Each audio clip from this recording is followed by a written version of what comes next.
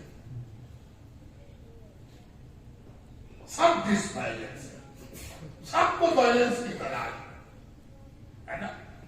Balance دینے والے نے کہا 3 شرط ہے تبھی زلزلہ ختم ہوگا. 3 شرط پوری کرو. کہا پہلی شرط, کہا پہلی شرط یہ ہے کہ عوام, بیچاری عوام لکھوا کے, سنوا کے, پڑھوا کے درخواست دیتی ہے, اور درخواست پڑھی تو کون پوچھے درخواست. کئی مہینے گزر گئے, درخواست پر کوئی رد عمل نہیں. پتہ نہیں پھینکا گئی, نچا گئی, پھٹ گئی, کون پوچھے کسی کی درخواست. اس سے عوام کو بہت نقصان ہوتا ہے, عوام بہت پریشان ہوتی ہے. اور سنو, جب عوام پریشان ہوگی, عوام بادشاہ سے نا امید ہوگی, تو اللہ سے امیدواری کا حق کہاں پہنچے گا. اللہ سے امیدواری کا حق اسی کو ہے جو بندوں کو نا امید نہ کرے. ایسا کرو کہ ایک آرڈیننس پاس کر دو کہ زیادہ سے زیادہ 1 ہفتہ لگے گا, درخواست پر آرڈر ہو جائے. صوفی سبق بہت سلیقے سے پڑھاتا. یہ نہیں کہا کہ آپ کو درخواست پر آرڈر کیا کرنا ہے, مثبت کے منفی, یہ سب سے مطلب نہیں ہے. تم درخواست سنو نا, توجہ چاہتا ہوں. اس کا بھی ایک راز ہے, وہ بھی ایک خط میں پوشیدہ ہے. بابا فرید مسعود گنج شکر رحمت اللہ علیہ کی خدمت میں ایک شخص حاضر ہوا کہ میرے لیے سفارش کر دی. وہ بھی یہاں کے پیران ہیں, اس لیے کہ جتنے مجددی ہیں, مجدد الفسانی رحمت اللہ علیہ کے 3 شیخ ہیں.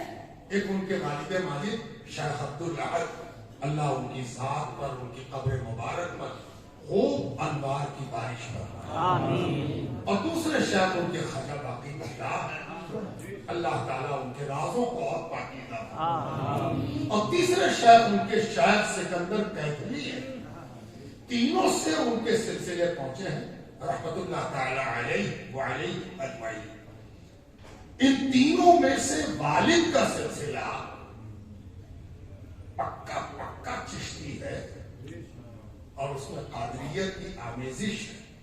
شیخ عبد القدوس گنگوہی کے خلیفہ ہیں, زبردست شیخ چشتیہ ثانیہ شیخ عبد القدوس ہے نا.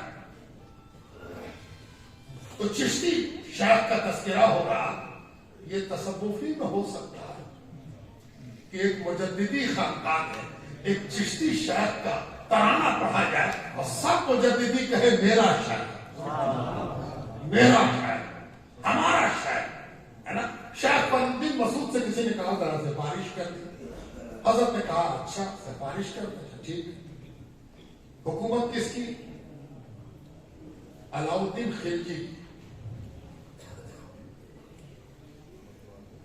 2 لائن کا خط لکھا, 2 لائن. ایک پریشان حال کو خدمت میں بھیج رہے ہیں, عربی میں خط ہے, میں ترجمہ کر رہا ہوں, 2 لائن ہے, 2 سطر. ایک مجبور کو آپ کے پاس بھیج رہا ہوں, اگر اللہ کو منظور ہوا تو اس کی فریاد سنیے, اور اگر اللہ کو منظور نہ ہوا تو آپ کی کیا مجال کہ اس کی فریاد سن لی.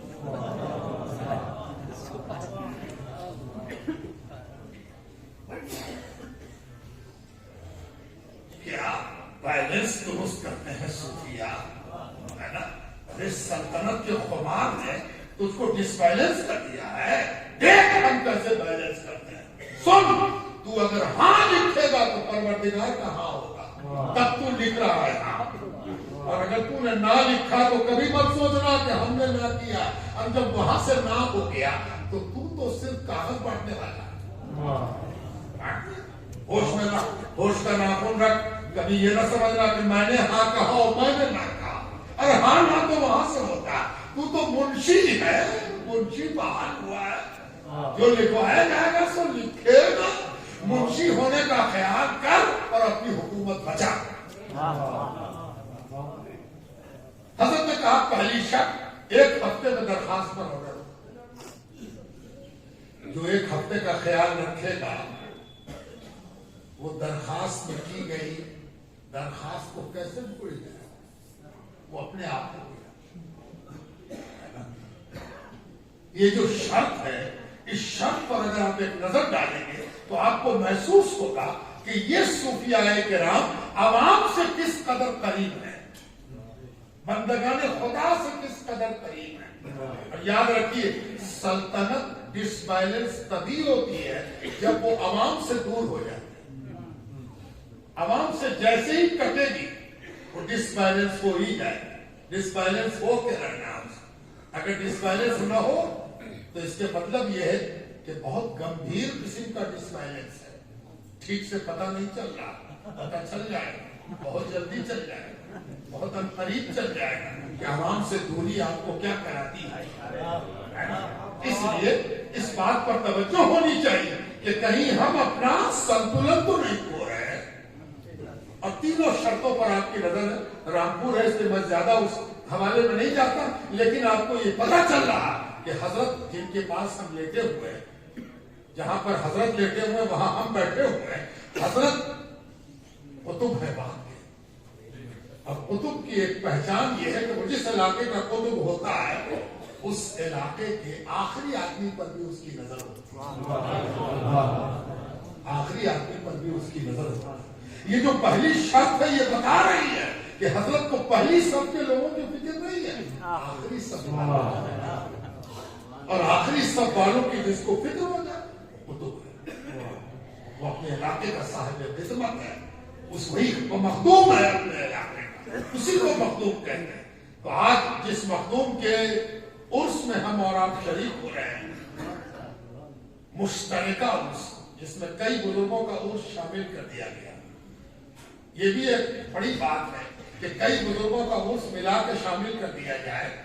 تو صوفیانہ اعتقاد ہمیں بتاتا ہے کہ جب ایک عرس بابرکت ہے تو کئی عرس کی برکتوں کا کیا عالم. اگر عرس برکتوں کے نزول کا سبب ہے تو جس میں کئی بزرگ آپس میں مل جائیں تو اس کی برکتوں کا عالم کیا ہو. اور یہ جو صوفیاء کرام ہیں، ان صوفیاء کرام کے کام کرنے کے ڈھنگ پر میں نے کچھ باتیں آپ کے سامنے رکھی. اب آپ کو صوفیاء کرام کے کام کرنے کے منہج کیسے وہ ڈس بیلنس ہونے سے معاشرے کو بچاتے ہیں، اس پر بھی ایک توجہ اور ہو جائے تاکہ رامپور بھی سمجھ میں آئے. رامپور میں سلسلہ مجددیہ حضرت مفتی محبوب صاحب آپ سے فرما رہے تھے. بلا شبہ یہ وہ شہر ہے جہاں ہر سلسلہ اپنی رنگت اور نکھار کے ساتھ موجود ہے.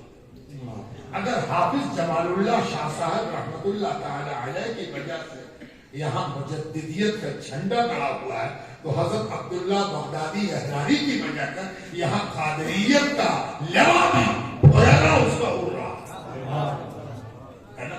اور میرا اس شہر سے بڑا تعلق اس لحاظ سے ہے کہ آپ کے شہر کے عظیم بزرگ حضرت عبداللہ بغدادی پٹنہ حاضر ہوئے تھے اور ہمارے حضرت قطب العالم مخدوم شاہ محمد مونی پاکباز رحمت اللہ تعالی علیہ، جن کا میں 12واں خادم ہوں، مجھ سے پہلے 11 خدمت کرنے والے ہو چکے ہیں، ان کی خانقاہ میں حضرت حاضر ہوئے اور حضرت کا وہ آخری سال تھا. یہ 1185 ہجری کی بات ہے. 1185 ہجری 1771 عیسوی 1771 میں حضرت پٹنہ گئے ہیں اور وہ ہمارے حضرت کا آخری سال تھا. یعنی اسی سال حضرت نے رجب المرجب کی 12 کی شب کو نثار فرمایا. عمر آپ کی 103 سال تھی. حضرت عبداللہ بغدادی احراری رحمت اللہ علیہ کو خیال ہوا کہ اتنا عظیم بزرگ یہاں تشریف فرما ہے، ملاقات کرنی چاہیے. حضرت کو معلوم ہوا کہ وہ آ رہے ہیں تو حضرت نے ان کے استقبال میں بزم سجائی، ان کا استقبال کیا گیا اور حضرت نے ان کے لیے مسند لگوائی. اپنی مسند پیچھے سے ہٹا کر اور کہا سرکار غوث پاک کی اولاد آ رہی ہے، اس کے لیے مسند لگاؤ، ان کو صدر میں بٹھاؤ۔ تشریف لائے، ان کو بیٹھایا گیا اور ان کے اعزاز میں قوال نے کچھ کلام بھی سنایا۔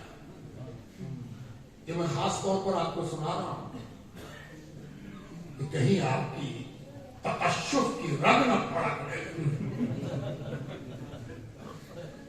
رگے تقشف اگر پھڑک رہی ہے تو اس کو بیلنس کرنے کے لیے واقعہ سنیے کہ حضرت عبداللہ بغدادی احراری رحمت اللہ تعالی علیہ کے لیے ان کے اعزاز میں قوال نے کلام سنایا۔ عبداللہ بغدادی احراری حضرت نیاز کے شیخ، اور ایک تصویر بھی بنانے والے مصور نے، اس وقت مصور موجود تھا، اس نے اس مجلس کا عکس آج کی طرح نہیں کہ کیمرہ ہو، ایک سے ایک کیمرہ نکل آیا، ڈیجیٹل ہو، اتنی بڑی کھینچا اتنی بڑی کر دی نہیں، کل کے دن دیکھنے والا کیسے دیکھتا تھا اس پر زیادہ حیرت مت کیجیے۔ اس سے پہلے دیکھنے والے کا معیار یہ تھا کہ اس وقت تو قلم سے بناتا بھی نہیں تھا، زبان سے ایسا نقشہ کھینچتا تھا کہ لگتا تھا کہ بیان کرنے والے نے ہائے ہائے ہائے 1000 تصویر ایک ساتھ بنا دی۔ شاہ قطب نے قرآن کی ایک تفسیر لکھتے ہوئے اس کا نام ہی رکھا التفسیر الفنی فی القرآن، التفسیر الفنی فی القرآن۔ اس میں انہوں نے یہ ثابت کیا ہے کہ پروردگار نے اس دنیا میں اپنا کلام نازل فرمایا تو اس کی ایک خوبی یہ رکھی ہے کہ جس چیز کا نقشہ پروردگار لفظوں میں کھینچتا ہے اس خوبصورتی سے کھینچتا ہے کہ اچھا قاری اور اچھا سمجھدار اگر قاعدے سے پڑھے تو اسے لگے گا کہ جنت سامنے ہے، قیامت سامنے ہے، دوزخ سامنے ہے، حشر و نشر سامنے ہے۔ تو تصویر بنانے والے نے جو تصویر بنائی وہ دیکھنے کے لائق ہے۔ حضرت عبداللہ بغدادی احراری مسند پر جلوہ فرما ہے، مخدوم منیب پاکباز 103 سال کی عمر میں کیسے لگ رہے ہیں، کیا شکل ہے، ایک عارف باللہ کی، ایک پناہ باللہ کی، دیکھنے کے لائق ہے۔ اور اس کے بعد حضرت کا خادم عبداللہ بغدادی احراری کا خادم پیچھے کھڑا ہوا ہے، اور حضرت کے خلفاء مخدوم منیب پاکباز کے اجل خلفاء کیسے بیٹھے ہوئے ہیں اور کس ادب کے ساتھ سب کی نشست ہے، وہ دیکھنے کے لائق ہے۔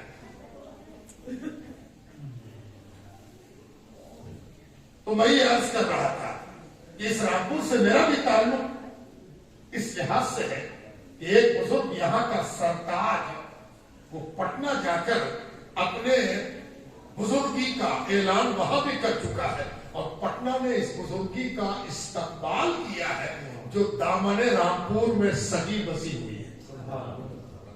اس لیے پٹنہ سے اس کا بڑا گہرا تعلق ہے اور رشتہ ہے۔ یہ جو صوفیاء کرام ہیں ان کے کام کرنے کا منہج جب آپ دیکھیں گے تو آپ کو محسوس ہوگا کہ سب سے زیادہ جو چیز یہ سکھاتے ہیں ان میں ایک چیز یہ ہے کہ اختلاف کا منہج کیا ہو، منہج اختلاف کیا ہو۔ اور یہ جاننے سے پہلے میں نے تلاوت کی قرآن کی ایک مشہور ترین محتم بشان آئے وما ارسلناک الا رحمۃ للعالمین، ہم نے آپ کو سوائے رحمت کے اور کیا بنایا ہے؟ آپ سراسر رحمت ہیں، آپ رحمت کے علاوہ کچھ نہیں ہے۔ آپ کا ہر قدم رحمت، آپ کا ہر فیصلہ رحمت، آپ کا ہر گوشہ رحمت، آپ کی ہر بات رحمت، آپ کی جنگ رحمت، آپ کی صلح رحمت، آپ کی سزا رحمت، آپ کی معافی رحمت، آپ کی سزا بھی رحمت ہے اور آپ کی معافی بھی رحمت ہے۔ تو بزرگوں، دوستوں اور عزیزوں، قرآن کریم کی جو آیات ہیں ان میں بعض آیات کو قرآن نے محکمات کہا ہے اور بعض کو متشابہات کہا ہے، یہ سب آپ جانتے ہیں۔ لیکن ایک بات یاد رکھیے، سب سے محکم ترین آیات میں سے ایک ہے وما ارسلناک الا رحمۃ للعالمین، اس میں تبدیلی نہیں آئے گی۔ تغیر نہیں آئے گا، یہ فائنل آیت ہے، اسی طرح جیسے الحمدللہ رب العالمین۔ اگر کبھی کوئی تغیر آپ کو نظر بھی آ جائے، کوئی تبدیلی نظر بھی آ جائے، کوئی انقلاب نظر بھی آ جائے، تو یاد رکھیے گا وہ وقتی حکم ہے، وقت کا تقاضا ہے، حالات کا تقاضا ہے، مجبوری ہے، اس لیے وہ حکم دیا گیا۔ ابھی آپ سن رہے تھے کہ 26 آیات پر سوالیہ نشان لگ رہا تھا، ایک صاحب نے بڑا ہنگامہ بتایا، 26 آیت 26 آیت ہے نا، ایسا کہنے لگے جیسے کہ دنیا کی اکیلی کتاب ہو جس میں یہ بات پائی جاتی ہے۔ اتنا بڑا احمق تو ہم نے دیکھا ہی نہیں۔ اور کبھی کبھی کسی میدان میں، کسی کوٹ کے سامنے، کوئی میدان میں آپ نے دیکھا ہوگا، کنگھی بیچ رہا، پاچک بیچ رہا، دوا بیچ رہا، کھینی بیچ رہا، اور ہر بیچنے والے کے پاس بھیڑ لگی۔ دیکھیے گا بھی بھیڑ لگائیں گے، بھی بھیڑ لگائیں گے۔ اس دنیا کا دستور ہے، جھوٹی نبوت بانٹے تو بھیڑ لگ جائے، جھوٹی ولایت بانٹے تو بھیڑ لگ جائے، پاچک بیچے تو بھیڑ لگ جائے۔ بھیڑ لگنا یہاں کوئی کمال نہیں ہے، بھیڑ لگنے سے کوئی فائدہ سمجھ میں نہیں آتا۔ بھیڑ والے ہوشیار ہو جاؤ، جتنی بھیڑ لگاؤ گے اتنا ہی تم سے پرسش ہوگی۔ بھیڑ سے خوش مت ہو جاؤ، جتنا بھیڑ اتنا ہی پلڑے پر بٹخرا چڑھ رہا ہے۔ اپنے وزن کا اندازہ کر لو، ایسا نہ ہو کہ ترازو بالکل سٹاک سے نیچے چلا جائے اور تم بالکل جھٹک سے اوپر چلے جائے۔ اپنے وزن کا خیال رکھو۔ اس نے 26 آیت پر، ارے بے وقوف، دنیا کے کس قانون میں وہ بات نہیں ہے؟ توجہ چاہتا ہوں، علم کا مجمع ہے، دنیا کا کوئی قانون ایسا نہیں ہے جس میں یہ لائن نہ لکھی ہوئی ہو۔ کون سی لائن؟ وہی لائن کہ اگر ایمرجنسی آئی، کوئی بڑا حادثہ ہو گیا، تو لا اینڈ آرڈر کو قائم رکھنے کے لیے سرکاری مجسٹریٹ یہ حکم دے گا، شوٹ ایٹ سائٹ، جہاں دیکھو وہی گولی مارو۔ اعلان کیا جائے گا، آپ کو سوچت کیا جاتا ہے کہ اگر آپ نے قانون کی اوہیلنا کی تو شوٹ ایٹ سائٹ کا آرڈر ہو گیا ہے، دیکھتے ہی گولی ماری جائے۔ کیوں نہیں کہتے بھی تو قرآن پر عمل کرو، قرآن کی آیت پر اعتراض ہے نا، تمہارے قانون میں بھی تو موجود ہے، عملی طور پر موجود ہے۔ تو اس قانون کو جو تمہارے قانون میں موجود ہے، کیا اس پر سوال نشان لگے گا؟ تم کہو گے نہیں نہیں، یہ تو ضرورت ہے۔ تو اپنی ضرورت سمجھ میں آ گئی، قرآن کی ضرورت سمجھ میں نہیں ہے۔ کیا یہ ہر وقت ہوگا؟ ہر تھانے کے باہر تھانے دار نکلے اور کہے کہ بہت بھیڑ تم نے لگایا تو مارے گا گولی کو جہاں پر ہو، تو آدمی کہے گا اس کو پاگل خانے پہنچائیے۔ قرآن کی جو آیت محکم ہے، فائنل ہے، وما ارسلناک الا رحمتا للعالمین، ایسا قانون رسول نے دیا ہے اللہ سے لے کر، تب وہ رحمت ہے۔ اگر نہ دیتا تو رحمت نہ ہوتا، اس لیے کہ قانون ضروری ہے ایمرجنسی کے مطابق، جیسے تمہارے یہاں بھی ضروری ہے۔ وما ارسلناک الا رحمتا للعالمین۔ اب سرائے جلدی سے ایک رشتہ سن لی، شجرہ، شجرہ، صوفیہ نے شجرہ سمجھا دیا، ورنہ شجرہ بھی سمجھ میں نہیں آیا۔ ارے اسی شجرے نے یہ سمجھایا کہ یہ جو حدیث آئی ہے کہ میری امت کا اختلاف رحمت ہے، اس کا شجرہ وما ارسلناک الا رحمت للعالمین سے ملتا ہے۔ اگر یہ نبی کی امت ہے تو یہ اختلاف بھی کرے گی تو رحمت والے نبی کی امت ہے، رحمت ہی ہوگا۔ اب تم کو یہ فیصلہ کرنا ہے کہ تم اختلاف کو رحمت بنائے ہوئے ہو یا زحمت۔ اختلاف رحمت ہے یا زحمت ہے، تم کیسے اس کو دیکھ رہے ہو؟ آپ سے پوچھا گیا تو پھر آپ فتوے کے بارے میں کیا خیال ہے؟ آپ فتوے کے بارے میں کیا کہتے ہیں؟ فتوا صحیح ہے کہ غلط؟ فتوا صحیح ہے یا غلط؟ ہم نے کہا قرآن میں وہ والی آیت فاقتلوا صحیح ہے یا غلط؟ کہا نہیں بالکل صحیح ہے، ایمان ہے۔ کہا اسی قرآن نے تو سکھا دیا کہ کسی چیز کو غلط کہنے کی ضرورت نہیں ہے، صرف اس کا اپروپریٹ استعمال کہاں ہونا چاہیے یہ سمجھنے کی ضرورت ہے۔ کون کہہ رہا ہے کہ غلط ہے؟ کون کہہ رہا ہے کہ غلط ہے؟ بے بنیاد ہے، فضول ہے، کون کہہ رہا ہے؟ لیکن تم یہ بھول گئے ہو کہ کسی چیز کا استعمال کہاں ہوگا، کتنا ہوگا، کس قدر ہوگا، کب تک ہوگا، یہ بھول گئے تم۔ اصل مسئلہ یہ، جب بھی کوئی بڑا آدمی، جب بھی کوئی متبادر عالم کوئی فیصلہ لیتا ہے تو اس فیصلے کو غلط کر دینا علماء کی نشانی نہیں ہے۔ اور یہ بھی یاد رکھنا چاہیے کہ علماء رامپور کا یہ مطمع نظر ہے کہ جب دو لوگ آپس میں اختلاف کا شکار ہوتے ہیں تو کسی ایک پر تشدد کی پگڑی نہیں باندھی جا سکتی، ادھر بھی تشدد، ادھر بھی تشدد۔ اگر انہوں نے کہا کہ یہ قابل گرفت ہے تو آپ نے کیوں نہیں ہٹا دیا؟ اگر یہ گرفت کہنے والے تشدد کر رہے ہیں تو آپ نہ ہٹانے والے بھی تشدد کر رہے ہیں۔ میں آپ کو ایک مثال سناؤں، ابھی انہی کی سائٹ پر ہم نے دیکھا کہ بہشتی زیور پر کچھ اعتراض ہوا، ابھی حالیہ بتا رہا ہوں۔ بہشتی زیور پر، اس کے لب و لہجے پر، اس کے کچھ کنٹینٹ پر اعتراض ہوا اور فوراً فیصلہ لیا گیا کہ اس کو سائٹ سے ہٹا دیا جائے، اور سائٹ سے ہٹا دیا گیا، جا کر سوشل میڈیا پر چیک کر۔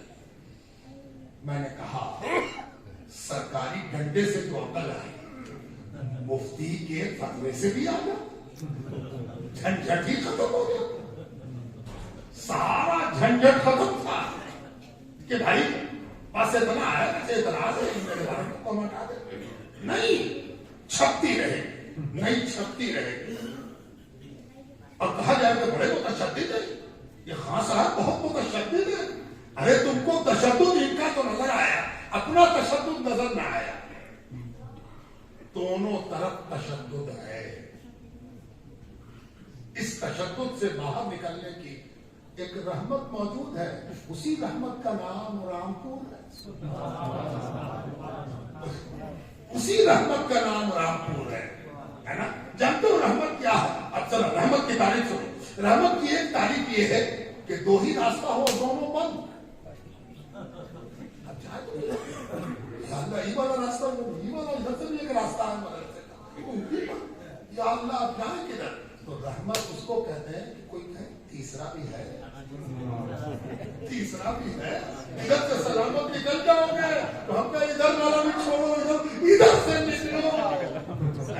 ہم نے کسی راستے کو غلط نہیں کہا، ہم نے کسی راستے پر یہ نہیں انگلی اٹھائی کہ یہ غلط راستہ ہے، یہ غلط راستہ۔ میں نے کہا دونوں ہے، ایک تیسرا بھی ہے، ایک تیسرا بھی ہے نا۔ تو رامپور کس کا نام ہے؟ رحمت کا نام ہے، اسی کو رحمت کرتے ہیں۔ اب تم یہ حدیث پڑھو اور تم بتاؤ رحمت کہاں ہے؟ تم نے تو راستہ بند کر دیا، تم نے بھی راستہ بند کر دیا، تم دونوں راستہ بند کر کے بیٹھے ہو۔ ایک راستہ رامپور ہے جو بیچ سے نکل رہا ہے اور نکلتا چلا جا رہا ہے، تمہارے یہاں تبدیلی آئی، ان کے یہاں تبدیلی آئی، تمہارے یہاں تغیر آیا، ان کے یہاں تغیر آیا، ان کے یہاں تو ابھی بھی یا نبی السلام علیکم۔ تغیر کس کو کہتے ہیں؟ اس کو دیکھیں، رامپور نے یا نبی السلام علیکم پڑھا، انہوں نے بند کر دیا، انہوں نے اپنا نیا سلام نکالا۔ یہ سنجیدہ علمی بات ہے، تماشا نہیں ہو رہا۔